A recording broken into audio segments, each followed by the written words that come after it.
Anand cameraman அவர்களையும் மணிக்கலை.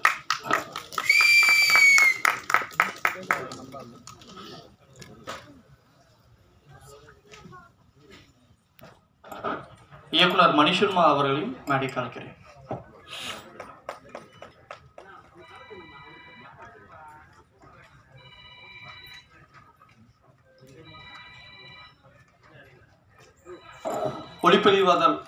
ஒளிப்பதிவாளர் கோபி அவர்களை மேடை கலைக்கிறேன்.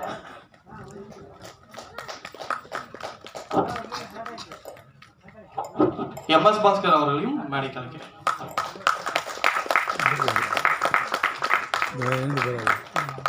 இந்த படத்தில் கதாநாயகனாக நடித்துக் கொண்டிருக்கிற கபாலீஸ்வரன் அவரையும் மேடை கலைக்கிறேன். கதாநாயகி வெண்பாய் அவர்களையும் மேடை கலைக்கிறேன்.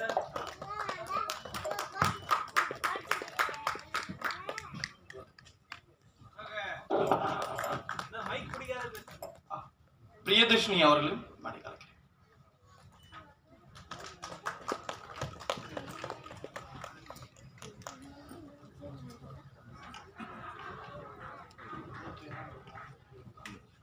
ஆகாஷ் அவர்களும் மேடை கலைக்கிறேன்.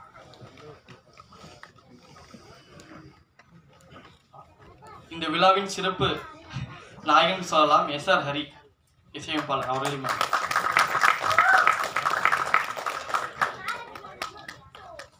சிறப்பு விருந்தினராக வந்திருக்கக்கூடிய ஜீவா ரவி சார் அவர்களையும் மேடை கலைக்கிறேன்.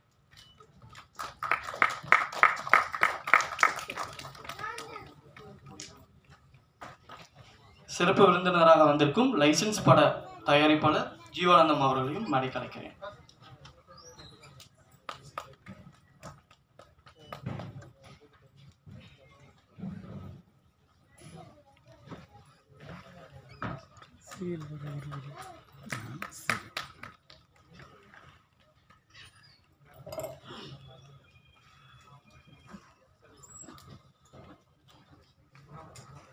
அடுத்தபடியாக இயக்குனர் எத்தன் சுரேஷ் அவர்களையும் மேடை கலைக்கிறேன்.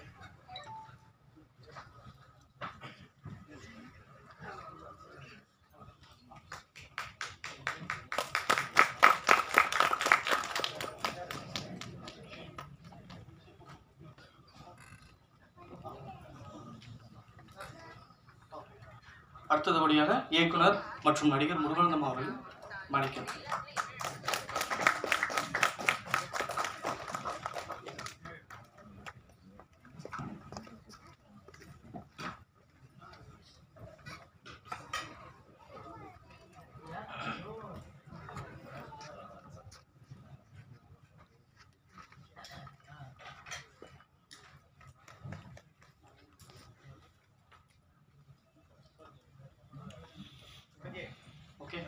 ரொம்ப நன்றி இங்கே மேடையில் வந்தவங்க எல்லாருக்கும். அண்ட் ப்ரொடியூசர் சாருக்கு இந்த இடத்துல ஒரு பெரிய ஒரு பாட்டுகள் சொல்லலாம். இவர் தான் காரணம், இவர் தான் முதல்ல மேடை ஏற்றணும் அப்படின்னு சொன்னது அந்த மனசுக்கே பெரிய விஷயம்னு நான் நினைக்கிறேன். ஸோ இந்த இடத்துல நான் ப்ரொடியூசர் சாரை முதல்ல அழைக்கிறேன். Karthik sir please.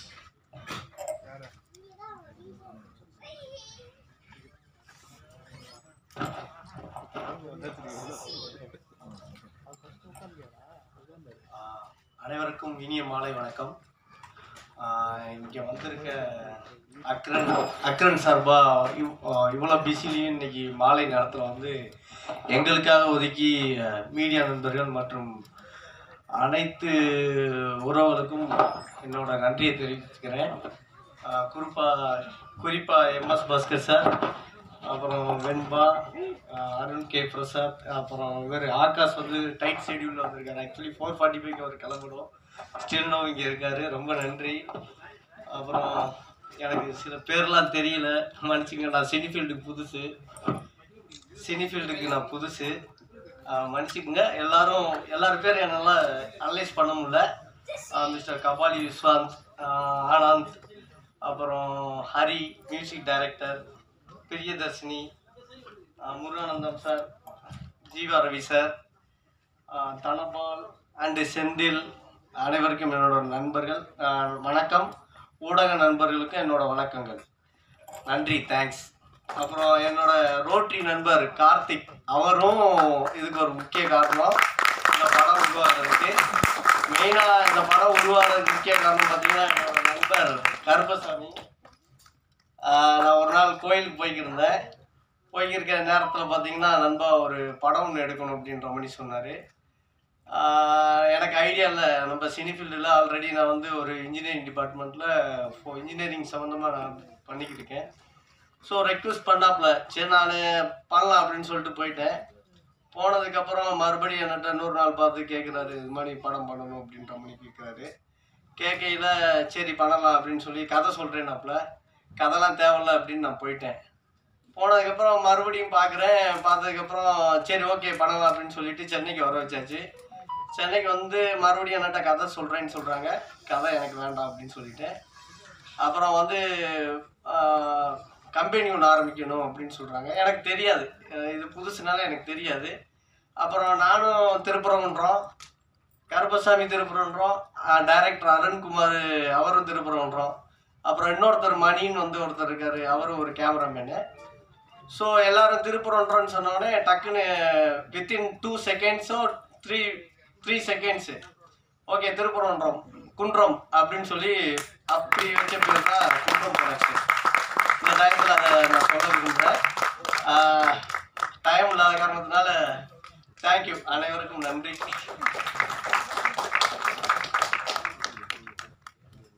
ஓகே, அடுத்ததா சின்ன திரை வெள்ளித்திரை அப்படின்னு சொல்லிட்டு ரொம்ப பிஸி ஷெட்யூல்ல இருக்க ஆகாஷ் அவர்கள் தான் இருக்கேன். எல்லாருக்கும் வணக்கம். நான் Akash Premkumar. First of all இந்த அக்கரன் ஒரு எமோஷ்னல் ட்ராமா மல்டி ஸ்டாரர். இந்த ஆப்பர்ச்சுனிட்டி எனக்கு கிடைச்சதுக்கு முக்கிய காரணம் சினிமாட்டோகிராஃபர் ஆனந்தனா. அவர் தான் என்னை ரெஃபர் பண்ணார். அவருக்கு முதல்ல தேங்க்ஸ் சொல்லியிருக்கேன். ஏன்னா அதுக்கு முன்னாடி இயக்குனர் பாலாசரோட வர்மாவில் நான் நடிச்சிருந்தேன். பட் அந்த படம் வந்து தியேட்டரில் ரிலீஸ் ஆகாமல் ஓடிடியில் ரிலீஸ் ஆச்சு. அதை பார்த்துட்டு இந்த பையன் நல்லா நடிப்பான், இவனுக்கு ஒரு கரெக்டான ஒரு ஆப்பர்ச்சுனிட்டி கிடைக்காம இருக்கு அப்படின்னு ஆனந்த் நான் ஃபீல் பண்ணார். அவர் டைரக்டர் கிட்ட நான் ரெஃபர் பண்ணதுக்கு ரொம்ப தேங்க்ஸ் தான். ஃபர்ஸ்ட் ஆஃப் ஆல் அவருக்கு தேங்க்ஸ். அண்ட் இந்த டீமோட ஒர்க் பண்ணும்போது ஒரு டைட் ஸ்கெடியூலில் தான் ஆப்வியஸ்லி இந்த மாதிரி படங்கள் நம்ம பண்ண முடியும் இல்லையா. ஒரு 15-20 டேஸ்க்குள்ள பிகர் ஃபிலிம்ஸோட போட்டி போட முடியாத அளவுக்கு ஸ்மாலர் பட்ஜெட்ஸில் அதே சமயத்தில் ஒரு ஜென்யூன் ப்ராடக்ட் கொடுக்கணும் அப்படின்னு எப்பவுமே ட்ரை பண்ணுற ஒரு பிக் ஹார்ட் இருக்கிற ஒரு ஸ்மால் ஃபிலிம் தான் வந்து அக்கரன். ட்ரெய்லர் பார்த்துருந்தீங்கனாலும் தெரியும், எந்த ஒரு கமர்ஷியல் ஆஸ்பெக்ட்ஸ் அந்த மாதிரிலாம் எதுவுமே எக்ஸ்ட்ராவாக ஆட் ஆகாமல் கதையை நோக்கி மட்டுமே ட்ராவல் ஆகிருக்கிற ஒரு ஃபிலிம் வந்து எடுத்திருக்கோம். இந்த கால் எடுத்தது வந்து டைரக்டர் அருண் சார். அவர் தான் வந்து என்னானாலும் அந்த ஜென்யூனிட்டி குறையக்கூடாதுன்னா எதுவுமே நான் மாற்ற மாட்டேன் அப்படின்னு ஃபர்ஸ்ட் டேலேருந்து ரொம்ப ஸ்ட்ராங்காக இருந்தார். ஸோ அந்த கால் எடுத்ததுக்கு, அதுவும் ஃபர்ஸ்ட் ஃபிலிமில் எடுத்ததுக்கு வந்து it's a big brave decision. So அதுக்கு வந்து தேங்க்யூ சார். இந்த மாதிரி ஒரு ஜென்யூன் ப்ராடக்டில் என்ன ஒரு பார்ட்டாக அர்ஜுன் அப்படின்ற கேரக்டர் பண்ணியிருக்கேன். ஸோ என்ன ஒரு பார்ட்டாக சேர்த்ததுக்கு ரொம்ப தேங்க்ஸ். அப்புறம் ஆப்வியஸ்லி எம்எஸ் பாஸ்கர் சார். அவர் மாதிரி ஒரு வெட்டரன் ஆக்டருக்கு ஆப்போசிட்டாவோ இல்லை கூடவோ நடிக்கிறதுக்கு எல்லா ஆக்டர்ஸ்க்கும் சான்சஸ் கிடைச்சிடாது. ஸோ ஒரு யங் ஏஜ்லேயே எனக்கு அது அமைஞ்சது வந்து நான் ரொம்ப சந்தோஷப்படுறேன். நிறைய கற்றுக்க முடிஞ்சது அவரோட ஒர்க் பண்ண ஃபியூ டேஸில். கண்டிப்பாக வந்து என்ன மாதிரி யங் ஆக்டர்ஸ்க்குலாம் அந்த மாதிரி ஒரு எக்ஸ்பீரியன்ஸ் ரொம்ப முக்கியம்னு நான் நினைக்கிறேன். இந்த மாதிரி வெட்டரன் ஆக்டர்ஸோட ஆக்ட் பண்ணும்போது தான் நம்ம எங்கே இருக்கோம், இன்னும் நம்ம எவ்வளோ போகணும் தூரம் அப்படின்றதெல்லாம் நமக்கு தெரியும். பயங்கர நியூவான்சஸ்லாம் கற்றுக்கலாம். ஸோ இந்த எக்ஸ்பீரியன்ஸுக்கு ரொம்ப thank you so much sir. And கூட நடித்த மற்ற ஆக்டர்ஸ் எல்லாருமே, கபாலி விஸ்வந்த் அண்ணா, Venba and Priyadarshini and everybody else எல்லாருக்குமே தேங்க்ஸ். அண்ட் ஹரி, என்னோட ஃப்ரெண்டு தான் ஹரி, மியூசிக் டைரக்டர், ரொம்ப talented budding music director. Very soon bigger ஃபிலிம்ஸ்லாம் வந்து ஹரியை நீங்கள் பார்க்கணும். அண்ட் மேடையில் இருக்கிற எல்லா பெரிய ஜாம்பவான்களுக்கும் நன்றி. அண்ட் ரொம்ப சந்தோஷம். நீங்கள் கண்டிப்பாக ப்ரெஸ் அண்ட் மீடியா வந்து பிகர் ஃபிலிம்ஸை நம்ம எப்படியுமே போய் தேடி நம்ம ப்ரொமோட் பண்ண போகிறோம். அதே சமயத்தில் smaller films with big heart நம்ம டெஃபினட்டாக ப்ரொமோட் பண்ணோம் அப்படின்னா நல்ல ப்ராடக்ட்ஸ் வந்துகிட்டே இருக்கும். ஸோ அதுக்கு சப்போர்ட் பண்ணுங்கள். அக்கரன் படத்தை பார்த்துட்டு உங்களோட உண்மையான கருத்துக்களை வரும்போது சொல்லுங்கள். Thank you so much. அடுத்தபடியாக எத்தன் சுரேஷ் அவர்களுக்கு மரியாதை செலுத்துவாங்க. அண்ட் லைசன்ஸ் பட தயாரிப்பாளர் முருகானந்தம் அவர்களுக்கும்.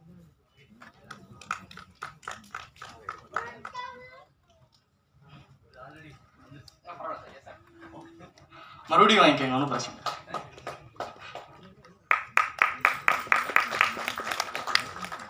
அடுத்தபடியாக அக்கரன் படத்துடைய டிஸ்ட்ரிபியூட்டர் தனபால் அவர்களை பேச அழைக்கிறேன்.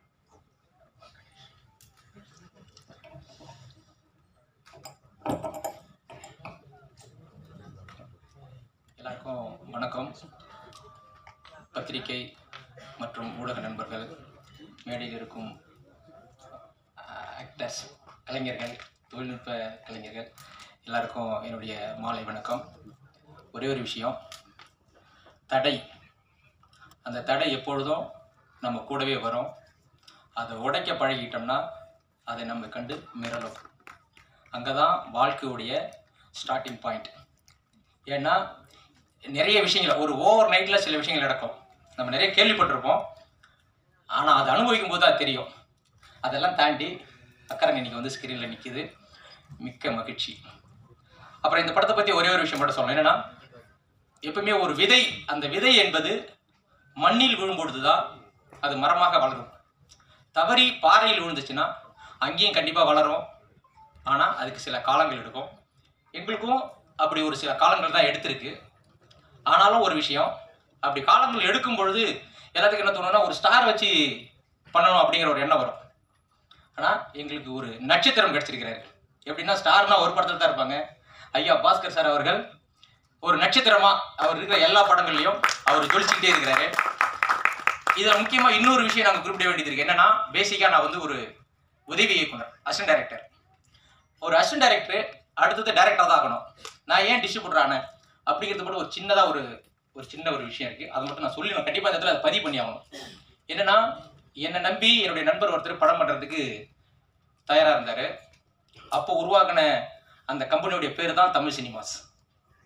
கதெல்லாம் டிஸ்கஷன் முடிச்சு எல்லாம் பவுண்டட் ஆகிடுச்சு. ஆர்டிஸ்ட்டு அந்த செட்டப்லாம் போயிட்டுருக்கு. திடீர்னு அவர் கிட்டத்தட்ட ஒரு 15 லட்ச ரூபா கிட்ட அவர் அதில் இன்வெஸ்ட் பண்ணி இந்த நிறுவனத்தை கொண்டு வரணுங்கிறது அவர் வந்து ஃபாரின்ல சிங்கப்பூரில் வேலை செஞ்சுக்கிட்டே எனக்கு ஹெல்ப் பண்ணிட்டு இருந்தார். அப்போ நான் ரொம்ப கஷ்டப்பட்டு எல்லாமே அப்டேட் பண்ணிகிட்டே இருப்போம், மணிக்கணக்காக பேசுவோம். ஒரு நாள் திடீர்னு அவர் அன்எக்ஸ்பெக்டடாக ஒரு ஆக்சிடெண்ட்டில் இப்போ என்கிட்ட அவர் இல்லை. அது எனக்கு மிகப்பெரிய ஒரு சோகமான நிகழ்வு. இந்த நேரத்தில் வந்து அவருடைய பேரை நான் பதிவு பண்ணாமல் போயிட்டேன்னா அது மிகப்பெரிய ஒரு அவருக்கு நான் இழைக்கிற ஒரு துரோகமாக ஆகிடும். இப்போ இந்த படத்தை வந்து நான் டிஸ்ட்ரிபியூஷனுக்கு வர்றதுக்கு காரணமே அந்த நிறுவனம் தான். ஏன்னா, ஒரு மனுஷன் என் கூட இருந்து எந்த ஒரு எதிர்பார்ப்பும் இல்லாமல் எனக்கு நிறைய செலவு பண்ணி இந்த நிறுவனத்தை உருவாக்குனாரு. இதை வந்து படம் எடுக்கிறதுக்கு தான் கோடிகள் தேவை, படம் டிஸ்ட்ரிபியூஷன் பண்ணுறதுக்கு சில லட்சங்களே போதும். அப்போ அவர் உருவாக்கிய அந்த கம்பெனியை அப்படியே என்னால் ஸ்பாயில் பண்ணிட்டு விட்டுட்டு அப்படி திரும்பவும் ரோட்டில் இறங்கி எப்படி செய்யறதுங்கிற ஒரு பெரிய ஒரு நெருக்கடியான சூழல் இருந்தது. அப்போ தான் படத்தை டிஸ்ட்ரிபியூஷன் எடுத்து பண்ணி இந்த நிறுவனத்தை நம்ம வந்து வெளியே கொண்டு வந்துடுவோம் அப்படிங்கிறதுக்காக நான் டிஸ்ட்ரிபியூஷன் எடுத்தோம். அதனால உருவானது தான் தமிழ் சினிமாஸ். அவர் பேர் வந்து தியாகராஜன், கடலூர்காரரு, என்னுடைய ரொம்ப க்ளோஸ் ஃப்ரெண்டு. இப்போ அவர் இல்லை, இருந்தாலும் இந்த ஸ்டேஜுக்கு வர்றதுக்கு அவருடைய ஆன்மாவும் என் கூட இருக்கிறதா நான் நம்புறேன். அப்போ இந்த மாதிரி ஒரு சூழல் வரும்பொழுது ரெண்டே விஷயம் தான் சார். இந்த உலகத்துல வந்து 100 எதிரிகள் இருக்கலாம் சார். உண்மையா ஒரு நண்பன் இருந்தா நம்ம ஜெயிச்சிடலாம். அதுதான் நட்புக்கு இலக்கணம், நட்புக்கு உதாரணம். அப்போ இந்த சூழ்நிலையில என் கூட இருந்து இதை எடுக்கிறதுக்கு எனக்கு உறுதுணையா இருந்தது ஒரு நட்பு தான். இந்த உலகத்துல ரெண்டே விஷயங்கள் தான் ரொம்ப அழகானது. இந்த உலகம் இயங்கி கொண்டிருக்கிறதுக்கு அந்த 2 விஷயம் தான். என்னன்னா, ஒண்ணு காதல், இன்னொன்னு நட்பு. இந்த ரெண்டுமே மனிதர்களிடத்துல இல்லைன்னு சொன்னா டெஃபினட்டா உலகம் வந்து வேற ரூபத்துக்கு போயிருக்கும். அப்படி நான் ரொம்ப நேசிக்கிற என்னுடைய நட்பு வட்டங்கள் இங்க இருக்கிறதுல நிறைய பேர் வந்து எனக்கு யாருமே தெரியாது. என் சொந்தக்காரங்க யாருமே இங்க கிடையாது. எல்லாமே ஒண்ணு தம்பிகளா இருப்பாங்க, இல்ல அண்ணன்களா இருப்பாங்க, இல்ல நண்பர்களா இருப்பாங்க. அவங்க தான் இப்ப என் கூட இருக்காங்க, இல்ல என்னுடைய வெல்விஷரா இருப்பாங்க. என்னுடைய சர்க்கிள்னு பிளட் சர்க்கிள்னு இங்க யாருமே கிடையாது. ஆனாலும் இந்த லெவலுக்கு கொண்டு வந்திருக்கிறோம். அப்புறம் இன்னொரு விஷயம் சொல்லணும், இப்படி ஒரு படத்தை எடுக்கணும், டிஸ்ட்ரிபியூஷன் பண்ணணும் அப்படின்னு ஒரு முடிவு பண்ணதுக்கு அப்புறம் நானும் என்னுடைய நண்பர் சிவானி செந்திலும் தொடர்ச்சியா ஒரு 3 மாசம் இங்க இந்த ஏரியாவில் யாரை கேட்டாலும் சொல்லுவாங்க, ஒரு 3 மாசம் தொடர்ச்சியா படம் பார்க்குறோம். படம் பார்த்துட்டு இப்போ நான் இன்னொரு விஷயம் சொல்லணும் இந்த இடத்துல. ஏன்னா நிறைய சமயம் வந்து நம்ம மற்ற மொழிகள் படம் ஓடுது, நம்ம படம் ஓடலை அப்படின்னு நம்ம வருத்தப்படுறோம். அதில் நியாயம் இருக்கு. ஆனால் நாங்கள் பார்த்த படங்கள்ல அதில் அது நியாயம் இல்லை. நிறைய படம் பார்த்தோம். அப்போது கிட்டத்தட்ட அப்படி பார்த்துட்டு இருக்கும்போது தான் என்னுடைய நண்பர் அருண் ஒரு முறை வந்து எங்களை சந்திச்சு இந்த படத்தை என்கிட்ட காமிச்சாரு. பார்த்த மாத்திரத்தில் இந்த படத்தை எடுக்கணும்னு முடிவு பண்ணிட்டோம். கிட்டத்தட்ட ஒரு 40-50 படங்கள். இது உண்மையை ஃப்ரெண்ட்ஸ் இங்கே இருக்கிற நிறைய பேருக்கு தெரிஞ்சிருக்கும். நாங்கள் வந்து படம் பார்க்குறது நிறைய பேருக்கு தெரியும், ஆல்ரெடி ஸ்ப்ரெட் நிறைய பேருக்கு தெரிஞ்சிச்சு. ஆனால் ஒரு நல்ல படம் எடுக்கணுங்கிறதுல மட்டும் நாங்கள் தெளிவாக இருந்தோம். அப்படி ஒரு தேடுதலில் அதான் முன்னாடி சொன்ன மாதிரி ஸ்டார் இல்லைனாலும் எல்லா படங்களும் இருக்கிற ஒரு நட்சத்திரத்தோட படம் எங்களுக்கு கிடைச்சிது. இதை லட்டு மாதிரி அப்படியே தூக்கிட்டு அழகாக கொண்டு வந்து ஸ்டேஜில் நிறுத்திட்டோம். இதுக்கு மேலே ஒன்றும் பேசுறதுக்கு இல்லை. இந்த படம் உண்மையிலேயே ஒரு நல்ல படம் என்பதால் தான் எங்களுக்கும் ஒரு என்ட்ரி வந்து ஒரு நல்லா இருக்கணும் அப்படிங்கிறதால தான் இந்த படத்தை நாங்கள் எடுத்தோம். இது முழுக்க முழுக்க இந்த பத்திரிகைத்துறை நண்பர்களும் மீடியா நண்பர்களும் அதை மீறி நம்ம கூட இருக்கிற வெல் விஷஸ் எல்லாரும் சப்போர்ட் பண்ணி இதை ஒரு சக்ஸஸ் படமாக மாற்றணும். ஒன்றுமே இல்லை சார், நல்ல படம் எடுத்தால் கண்டிப்பாக எல்லா சூழ்நிலையும் ஓடுது. ஒன்று. ரெண்டாவது, பல ப்ரொடியூசர்ஸ் என்ன பண்ணுறாங்கன்னா, படம் எடுக்கும்போதே ட்ரை ஆகிடுறதால விளம்பரத்தில் கான்சென்ட்ரேட் பண்ண மாட்டேங்கிறாங்க. அந்த கொஞ்சம் விளம்பரத்திலையும் கான்சென்ட்ரேட் பண்ணி ஒரு நல்ல ஒரு பிளானிங் இருந்தால் கண்டிப்பாக சினிமாவை தவிர வேறு நல்ல தொழில் இல்லைன்னு சொல்ல முடியாது. சினிமாவும் ஒரு நல்ல சிறந்த தொழில் தான். அதில் நம்ம ஒரு நல்ல லாபத்தையோ ஒரு நல்ல இடத்தையும் அடையலாம். அதுக்கு குறைந்தபட்ச நேர்மையும் ஒரு நல்ல சிந்தனைகளும் நம்ம எங்கேயுமே நிறைகுறைகள் இருக்கதான் செய்யும். நாம் என்னத்தை பண்ணணும்னா, நிறைகள் அதிகமாகவும் குறைகளை கம்மியாகவும் இருந்தால் அது சக்ஸஸ் ஈஸியாக வந்துடும். இப்போ நிறைய பேர்கிட்ட அது அப்படியே உல்ட்டாவாக இருக்குது. அதெல்லாம் நம்ம கொஞ்சம் பர்சனலாக சுய விமர்சனம் பண்ணிக்கிட்டு சினிமாவை அடுத்த கட்டத்துக்கு கொண்டு போகணும். இதுதான் இப்போ நான் சொல்ல விரும்பினது. ஏதாவது தவறாக பேசியிருந்தா I am really very sorry. என்னென்னா, படம் நல்லா வந்திருக்கு. இந்த ஸ்டேஜ் வரைக்கும் கொண்டு வந்துட்டோம். உங்களுடைய எல்லாருடைய ஆதரவும் எங்களுக்கு தேவை. Thank you very much. தேங்க்யூ. ரொம்ப நன்றி தனபால் சார். ஆக்சுவலி நேற்று நைட்டு 2:30 மணிக்கு கால் இருக்குன்னு நினைக்கிறேன். நைட்டு இது பண்ணிக்கலாம் தம்பி, அது பண்ணிக்கலாம் அப்படின்னு அந்தளவுக்கு ரொம்ப டெடிகேட்டிவாக இருந்தீங்க. ரொம்ப நன்றி. ஸோ அடுத்தபடியாக பயம் ஒரு பயணம் படத்துடைய இயக்குனர் மணி சர்மா அவர்களை பேச அழைக்கிறேன். அனைவருக்கும் மாலை வணக்கம். அக்கரன் டீம், ஆக்சுவலாக நீங்கள் ட்ரெய்லரும் சாங் பார்க்கும்போது தெரிஞ்சிருக்கும் உங்களுக்கு. ரொம்ப நல்லா வந்திருக்கு. ஃபர்ஸ்ட் ஆஃப் ஆல் என்னை இந்த மேடைக்கு அழைத்த காபாலி விஸ்வந்த் அவருக்கு தான் நன்றி சொல்லணும். அவரோட அட்டகத்தி படத்தோட ஃபஸ்ட்டு படத்துலேருந்து நான் பார்த்துட்ருக்கேன். காபாலியில் தலைவர் கூட கலக்கியிருக்காரு. இப்போ அக்கரனில் நின்றுருக்காரு. நிறைய பேர் சொல்லுவாங்க, சினிமாவில் படம் பண்ணிடலாம், பட் டிஸ்ட்ரிபியூஷன் பண்ண முடியாது, ரிலீஸ் பண்ணுற கஷ்டம்னு சொல்லுவாங்க. ஆக்சுவலாக அதெல்லாம் சும்மா கதை. நல்ல படம் பண்ணுறது தான் கஷ்டம், டிஸ்ட்ரிபியூஷன் எல்லாம் ரொம்ப ஈஸி. நீங்கள் நல்ல படம் பண்ணுங்கள், படம் தூங்காது எங்கேயோ, ஆட்டோமேட்டிக்காக அதை தேட்டரில் சேர்ந்துடும். இதுதான் உண்மை. இதுதான் சினிமாவில் நான் கற்றுக்கிட்டு இருக்கேன். பட் என்னோடய படம் 2016 ஃபஸ்ட்டு ஒரு படம் பண்ணியிருக்கேன்.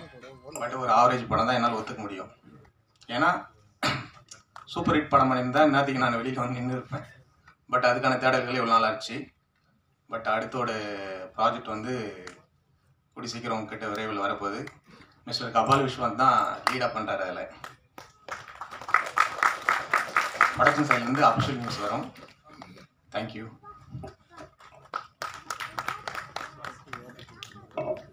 அடுத்தபடியாக இந்த படத்துடைய ஸ்டண்ட் மாஸ்டர் சரவடி சரவணன் அவர்களையும் நடிகர் கார்த்திக் அவர்களையும் மேடைக்கு அழைக்கிறேன்.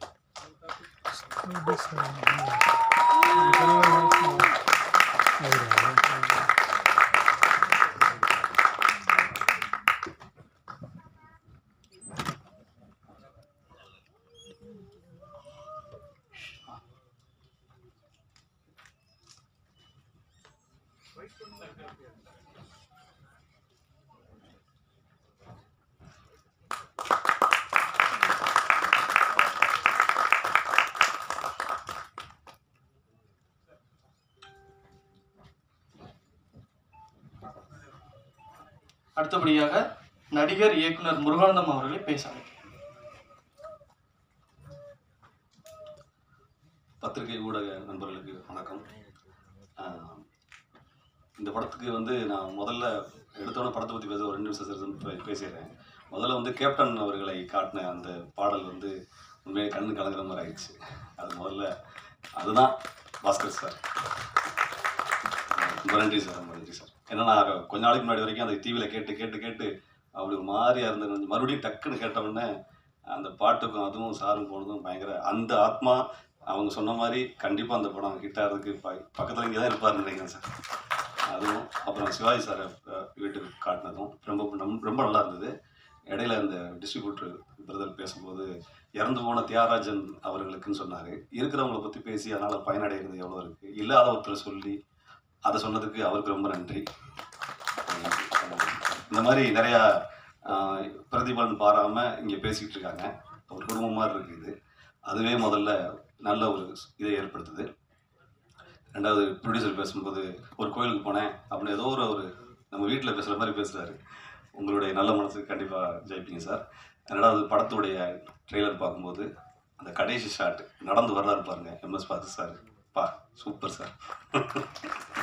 அதாவது நான் வாழ்த்துறதுக்கு வயசு இல்லை, ஆனால் பாராட்டுறதுக்கு எனக்கு வயசு இருக்குது சார். அந்த ஷாட் நடந்து வரும்போது உங்களுடைய முகம், அந்த வாய் லைட்டாக திறந்துருக்கு, நடையில் ஒரு ஒரு பதட்டமும் இதுவும் அல்லது ஒரு கம்பீரமும், அப்படி ஒரு லோ ஆங்கிளில் ஷாட்டு, பிரமாதமான ஷாட்டு. அந்த ஒரு ஷாட்டே இந்த மொத்த கதையும் சொல்லுது சார். அப்படி ஒரு நல்லா இருந்துச்சு. இந்த விழா நாயகன் அந்த தெய்வப்பூவேன்னு ஒரு பாட்டு நினைக்கிறேன். அந்த பாட்டு நடுவில் ஒரு பிஜிஎம்ல ஒரு ஃப்ளூட் ஒன்று வந்துச்சு. சூப்பர் தலைவா, ஹீரோ மாதிரி இருக்கீங்க. இன்னைக்கு ஹீரோ நீங்கள் தானே. நல்ல அருமையான பாட்டு, அருமையான ட்ரெய்லர். இந்த படத்துக்கு நான் வர்றதுக்கு காரணம், எனக்கு டைரக்டர் அருணாடு தெரியாது எனக்கு. ஆக்சுவலாக இந்த படத்துடைய கேமராமேன் வந்து வட்டக்கானல்னு புகழேந்தி தம்பி டைரக்ட் பண்ண மனோ பையன் நடித்த படத்தில் அவர் கேமராமேன் இருந்தார். ஸ்பாட்லேயே ரொம்ப நல்லா பண்ணுவாப்புல. பயங்கர கஷ்டத்தை வந்து ரொம்ப எளிமையாக கடந்து போனார். அவர் தான் வந்து கூப்பிடும்போது தான் சரி ஓகே இந்த படத்துக்கும் அவர் தான் கேமராமேன். ஆனந்த், வாழ்த்துக்கள் நண்பா, வாழ்த்துக்கள். ரொம்ப நல்லா இருந்தது. படத்தோட டீசர் அண்ட் ட்ரெய்லரும் சாங்கு எல்லாமே சூப்பர். என்னென்னா அடிக்கடி தமிழ் சினிமா நிரூபிச்சுக்கிட்டே இருக்கிறது ஒன்று என்னென்னா, பெரிய ஹீரோவுக்கு நிகராக ஒரு நல்ல கதை, இது ரெண்டும் நேர்கோட்டில் இருக்கும். அந்த நேர்கோட்டில் இந்த கதை இருக்கிற மாதிரி நான் நினைக்கிறேன். முதல்ல வந்து சார் வந்து லீட் பண்ணி அதை வந்து பக்காவாக கொண்டு போய் சேர்த்து இதெல்லாம் ஓடி நம்ம வந்து படத்துக்கு அப்பப்போ தமிழ் சினிமா நிரூபிச்சுக்கிட்டே இருக்கிற மாதிரி நல்ல கதை தான் வந்து ஹீரோவாக இருக்குங்கிற மாதிரி மறுபடியும் நிரூபிக்கும் நம்புகிறேன். வாழ்த்துக்கள், நன்றி.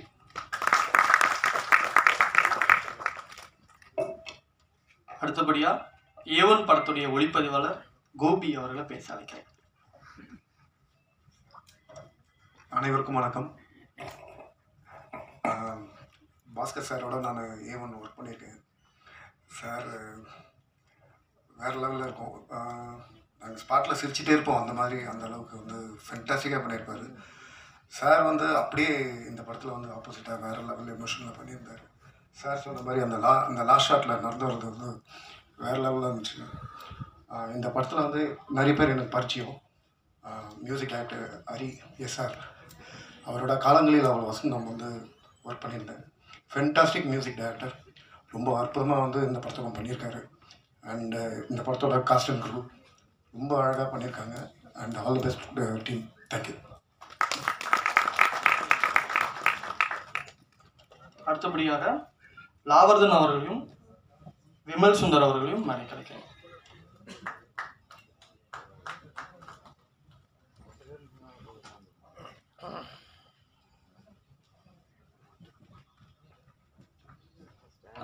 ஒரே ஒரு விஷயம் மறந்துட்டேன், தம்பி விஸ்வா, எனக்கு உன்னை சொல்லவே இல்லைடா சார். வாழ்த்துக்கள். அடுத்து தனியாகவும் ஒரு படத்தில் ஹீரோவாக பண்ணுறாப்புல. வாழ்த்துக்கள் விஸ்வா, வாழ்த்துக்கள் தம்பி.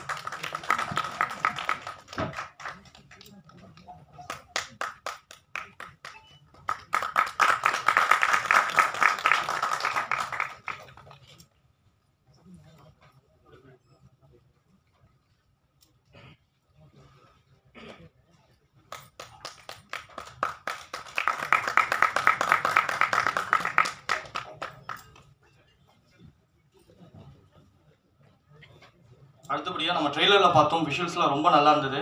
ஸோ அதுக்கு மெயின் காரணம் கேமராமேன் ஆனந்த் அவர்கள் தான். ஸோ அவரை பேச அழைக்கிறேன்.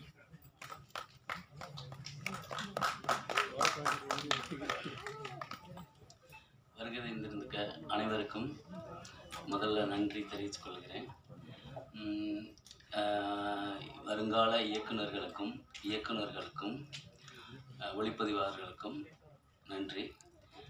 இந்த ட்ரெய்லர் நல்லா இருந்துச்சுன்னா வெளியில் ஷேர் பண்ணுங்கள். பிடிச்சிருந்தா உங்கள் நண்பர்கள்ட்ட பேசுங்க. மற்றபடி இந்த இதை படம் பாருங்கள், பார்த்துட்டு உங்களுடைய ஃபீட்பேக்கை சொல்லுங்கள். Thank you to all. கேமராமேனை சொல்லணும்னா ரியலி வந்து செகண்ட் டைரக்டர் மாதிரி ஒரு ஃபயர். அப்பா அடுத்த ½ அன் ஹவரில் இங்கே ரெடியாக இருக்கணும் அப்படின்னு ரொம்ப ரொம்ப மிரட்டி எல்லாத்தையும் வந்து ஒர்க் பண்ண வச்சார். ரொம்ப என்னால் பாராட்டுறதுக்கு மனசு வர மாட்டேங்குது. அந்த அளவுக்கு இதாக சார். மனசு வரலையா, வார்த்தை வரலையா? வார்த்தை வரல. ஓகே, பரவாயில்ல, எங்களுக்கு புரிஞ்சுது. அடுத்தபடியாக நடிகர் கார்த்திக் அவர்கள் பேச அன்போடு இருக்கிறேன். அனைவருக்கும் வணக்கம். இந்த படம் ஆரம்பிச்சது நிறைய பேருக்கு விஷயம் தெரியாது. ஃபஸ்ட்டு ஒரு நாள் கார்த்திக் கால் பண்ணார். என்னோட ரோட்டரி நண்பர் அவர்.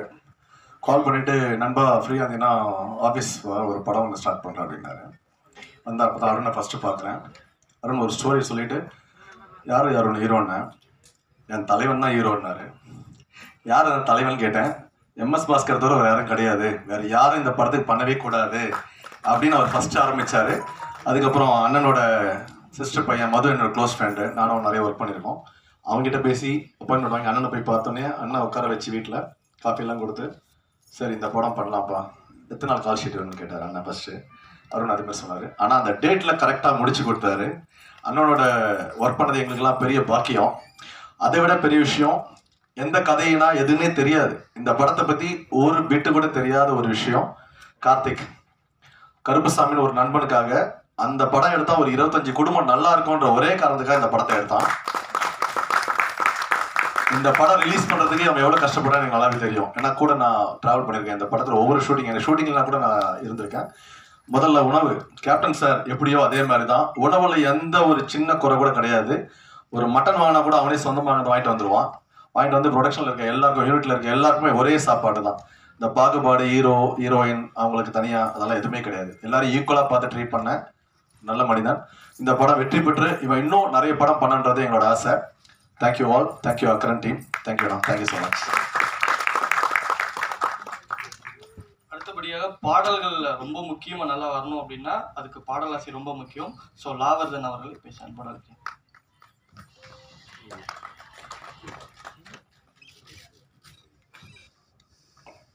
எல்லோருக்கும் வணக்கம். நான் பாடலாசிரியர் லாவர்தன். கூப்பிடலன்னொன்னே எனக்கு மனசில் ஓடிக்கிட்டு இருந்தது என்னென்னா, ஐயோ இந்த டேக்கெல்லாம் வேறு பிரிச்சிட்டோமே, பில்லெல்லாம் பிரிச்சிட்டோமே, இல்லைனா மாற்றினாலும் ஒரு 2000 ரூபாய் திருப்பி கொடுத்துடலாமே அப்படின்னு நினச்சேன். நல்ல வேலை கூப்பிட்டாங்க, அது வரையும் சந்தோஷம். ஹரி, இந்த வாய்ப்பு கிடைக்கிறதுக்கு காரணமாக இருந்தது கலை என்னோடய ஃப்ரெண்டுக்கு ரொம்ப நன்றி சொல்லிக்கிறேன். அதே மாதிரி music director music director Hari, எப்படி சொல்கிறது, ரொம்ப நல்ல மியூசிக் டைரக்டர், நல்ல ஃப்யூச்சர் இருக்குது அவருக்கு. ரொம்ப அருமையாக மியூசிக் கொடுத்தாரு. இந்த படத்தில் இடம்பெற்ற 2 பாடல்களுமே எழுதியிருக்கேன். அருண் கே பிரசாத் இயக்குனர் சாருக்கும் அவங்களுக்கு நன்றி சொல்கிறேன். அதே மாதிரி இதுதான் என்னோடய சிங்கிள், எப்படி சொல்கிறேன்னா இதுதான் என்னோடய ஃபஸ்ட்டு படம். சிங்கிள் டைட்டில் கார்டு வருது. ரொம்ப ப்ரௌடாக ஃபீல் பண்ணுறேன். அதே மாதிரி எம்எஸ் பாஸ்கர் சார் படத்தில் நான் ஃபஸ்ட்டு சிங்கிள் டைட்டில் கார்டு வாங்குகிறேன் அப்படிங்கிறதே எனக்கு ரொம்ப மகிழ்ச்சியாக இருக்குது, ஒரு ஆசீர்வாதமாக இருக்குது. ரொம்ப நன்றி சார், வாய்ப்பு கொடுத்தமைக்கு ரொம்ப நன்றி. அடுத்ததாக எப்பவுமே பார்க்கும்போதெல்லாம் ஹேண்ட்ஸமாகவே இருப்பார். So actor Jeeva Ravi sir அவர் தான். சால்ட் அண்ட் பேப்பரில் இருந்தாலும் ஹேண்ட்ஸமாக இருக்கீங்க. பத்திரிகையாளர், ஊடக நண்பர்கள் வணக்கம். மேடையில் அமர்ந்திருக்கும் பெரியவங்களுக்கும் வணக்கம். ஆக்சுவலி அக்கரன் தனபால் சார் கூட டீமோட தான் நாங்கள் இருக்கோம். நாங்களாம் ஒரு டீமாக ஃபார்ம் பண்ணியிருக்கோம். அவர் வந்து இந்த படத்துக்கு யாராவது ஒரு பெரிய செலிபிரிட்டி கூப்பிடணும் சார் அப்படின்னு சொல்லிட்டு இருந்தார். அப்போ நான் சொன்னேன், சார் யாருமே தேவையில்லை சார், ஏன்னா எம்எஸ்டினா எம்எஸ் தோனி, அவர் எங்கே போய் ஆடினாலும் அவருக்காக தான் கூட்டம் வரும், அவரை தான் பார்ப்பாங்க. ஸோ இங்கே எம்எஸ்பி இருக்கார், எம்எஸ் பாஸ்கர் சார், அவர் ஒருத்தர் போதும் சார், எதுக்கு நீங்கள் செலிபிரிட்டி கூப்பிட்றீங்க, ஃபங்க்ஷன் நல்லபடியாக நடக்கும்னு சொன்ன மாதிரி இவ்வளோ பேர் வந்திருக்கீங்க, ரொம்ப சந்தோஷம். இது நம்ம படம். இந்த படத்தில் நான் நடிக்கிறேன்னா கூட ஒரு 7-8 வருஷத்துக்கு முன்னாடி எம்எஸ் பாஸ்கர் சாரோட படம் பண்ணேன் சார், ஞாபகம் இருக்குமா தெரில. சார் ஒரு மினிஸ்டராக பண்ணார், நான் ஒரு சிபிஐ ஆஃபீஸராக பண்ணேன். ஸோ அதில் ஒரு சீன் வரும், சார் அரெஸ்ட் பண்ணுற மாதிரி ஒரு சீன். ஜஸ்ட் உள்ளே போயிட்டு சார் உங்களை வீடை வந்து செக் பண்ணணும்னு சொல்லுவேன், அவ்வளோதான். ஒரு பார்வை பார்ப்பார். அங்கே வந்து நான் என்ன ஃபீல் பண்ணேன்னா, Rajini sir, Kamal sir, Ajith sir, Vijay sir, இந்த மாதிரி கமல் சார் சொல்லுவார், நம்மளுக்கு எல்லாருக்கும் நல்ல வாத்தியார் வேணும் நடிக்கிறதுக்கு. நம்ம கேரளாவில் போவோம், ஆந்திராவில் போவோம், பாலிவுட்டில் போவோம். பட் எனக்கு வந்து ஒன்று தோணுச்சுன்னா, நடிகனாக இருக்கணும்னா எம்எஸ் பாஸ்கர் சார் மாதிரி ஒரு நல்ல நடிகனாக இருக்கணும். அதே மாதிரி எங்களை மாதிரி வளரும் நடிகர்களுக்கு ஒரு பெரிய வாத்தியார் வந்து எம்எஸ் பாஸ்கர் சார். அவர் படங்களை பார்த்தாலே போதும், அவர் கூட நடிக்கணுன்றதே கிடையாது, அவர் படங்களை ஒத்து பார்த்தாலே போதும். குரங்கு பொம்மை நிறைய படங்களை அவரை பார்த்து ஃபாலோ பண்ணிட்டு இருக்கோம். இப்போ சமீபத்தில் வந்து ஒரு தவறு செய்தால் நினைக்கிறேன், அந்த படமும் வந்து ரொம்ப நல்ல ரிவ்யூ, ரொம்ப நல்ல டாக்ஸ். அண்ட் அவர் கூட இந்த மேடையில் நான் இருக்கிறேன்றது எனக்கு பெரிய பாக்கியம், என் பிளெஸிங்ஸ். ஏன்னா மது, நாங்கெல்லாம் 3 படம் ஒன்றா ஒர்க் பண்ணியிருக்கோம். மதுவோட அம்மா, அக்கா, அவங்களாம் எனக்கு ரொம்ப ஃபேமிலி ஃப்ரெண்ட். எம்எஸ் பாஸ்கர் சாரோட family is very close to me. என் பையன் ஒரு இயக்குனர், அட்லியோட அசிஸ்டன்ட். அவன் பண்ணும்போது என்ன கேட்டானா, அடுத்த படம் நான் பண்ணும்போது எம்எஸ் பாஸ்கர் ஒரு டேட் வேணும், நான் மதுக்கிட்ட இப்பயே பேசி வச்சிருக்கேன். அண்ட் நாங்களும் ஒரு படம், 2 படம் பண்ண போகிறோம் தனபால் சாரோட சேர்ந்து. அதுக்கு சார் உங்கள் வீட்டு கதவை வந்து கண்டிப்பாக தட்டுவோம் சார். அண்ட் விஸ்வநாத் சொல்லவே வேணாம், எனக்கு வந்து ஒரு அசிஸ்டன்ட் டைரக்டராக இருந்து நான் ஆரம்ப காலத்தில் நானும் ஆடுகளும் நிறைய நடிக்கும் போது அவர் எங்களுக்கு டைலாக் சொல்லி கொடுத்து இந்த ரியாக்ஷன் இப்படி சார், இந்த ரியாக்ஷன் அவரோட வளர்ச்சியை பார்க்கும்போது பெரிய சந்தோஷமா இருக்கு. சூப்பர் ஸ்டாரோடய நடிச்சிட்டாரு. இந்த படம் அவருக்கு பெரிய பேர் வந்து கொடுக்கணும்னு நான் கடவுளை வேண்டிக்கிறேன். முருகானந்தம் சார் எனக்கு குரு, அவர் படத்தையும் நான் பண்ணியிருக்கேன். எனக்கு டைரக்டராக இருந்திருக்கார், கதாநாயகன் நம்முடைய ஒரு படம் விஷ்ணு விஷாரோட. ஸோ இங்கே இருக்கிற தயாரிப்பாளருக்கு முதல்ல தேங்க்ஸ் சொல்லணும். ஏன்னா இந்த மாதிரி ஒரு சின்ன படங்கள் எடுக்கிறதுக்கு தைரியமாக வந்து எடுக்கிறாங்க. இப்போ நான் யாரோ சார் சமீபத்தில் சொன்னாங்க இந்த மாதிரி மலையாள படம் பார்த்துட்டு நம்ம வந்து வருத்தப்படுறோம் நம்ம படம் இல்லைங்க. தமிழ்லேயே நிறைய படம் மூடி கிடக்கு. இந்த மாதிரி டிஸ்ட்ரிபியூட்டரும் இந்த மாதிரி ஒரு தயாரிப்பாளர் கிடைச்சா இந்த மாதிரி படங்கள் பெருசாக வரும். நம்ம படத்துல நம்ம கொண்டாடுற நேர காலம் கண்டிப்பாக வரும். ஸோ இந்த குழுவுக்கும் இங்கே இருக்கிற மக்களுக்கும் எல்லாருக்கும் நன்றி. அக்கரன் மிகப்பெரிய வெற்றி அடையணும்னு நான் சாய்பாபா வேண்டிக்கிறேன். நன்றி. சூப்பர். இந்த மேடையிலே பார்த்தீங்க அப்படின்னா அவர் கால் ஷீட் கொடுத்துட்டாரு, அட்வான்ஸ் மட்டும் தான் பாக்கி. சார் மறக்காம எனக்கும் கொடுத்துருங்க சார். ஸோ அடுத்தபடியாக ஜீவானந்தம் சார், லைசன்ஸ் படத்துடைய தயாரிப்பாளர், அவர்களை பேச அழைக்கிறேன்.